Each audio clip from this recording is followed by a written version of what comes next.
So welcome back to our channel 1-2-Step.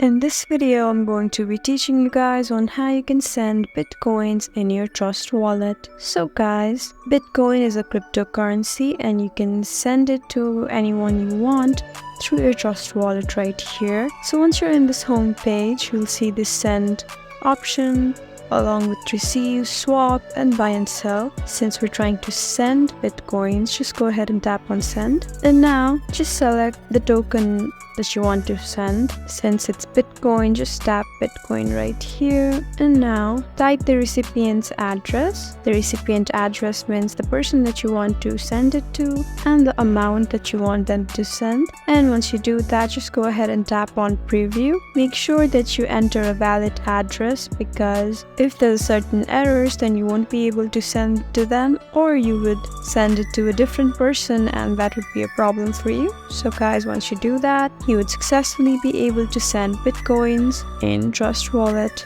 I hope this video was helpful for you. If you found this video helpful, please leave us a like and drop us a comment down below. And if you want more helpful videos like these, then please subscribe to our channel.